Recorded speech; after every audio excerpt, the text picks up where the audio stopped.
It finally feels like fall around here, so that means we can celebrate with a whole lot of pumpkin goodness. So the past few weeks, I've been making a lot of savory pumpkin dishes. Last week I did a pumpkin pasta.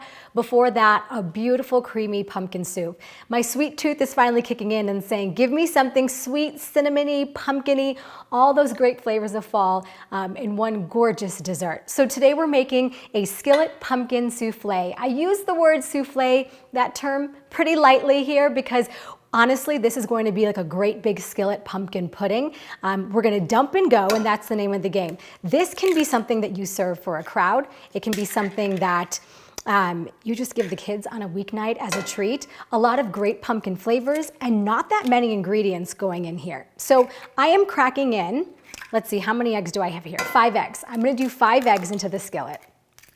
We're going to do everything right here in the skillet.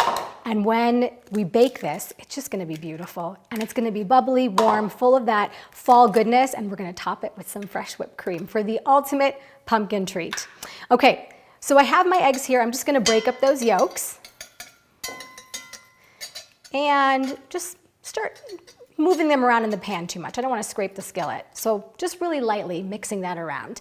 Next, of course, the pumpkin goodness. A big old can of pumpkin puree.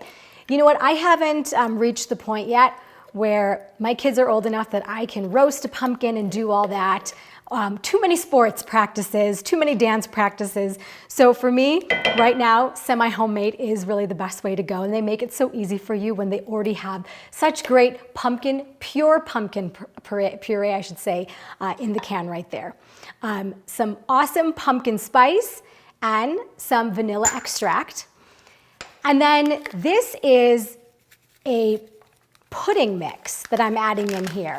It's not the instant pudding mix, it's the one where you cook and serve, because we are going to have this in the oven for about an hour and it's going to cook all together. This is sweetened condensed milk, all the sugar I need coming in from that can, and then also some evaporated milk. Okay. I know it looks a little soupy right now, right? But we're going to stir this together and we're going to pop it in the oven. And all of those flavors are going to come together. The eggs are really going to bind this together along with that pudding mix. And that's what's going to set this pudding. Give it that great pudding souffle-like consistency that we all know and love. Very familiar ingredients to a pumpkin pie. You can even do this as a gluten-free version to pumpkin pie if you want to ditch the crust this year for any of your holiday dishes. This has honestly just become a fan favorite because it's just cooking in the skillet.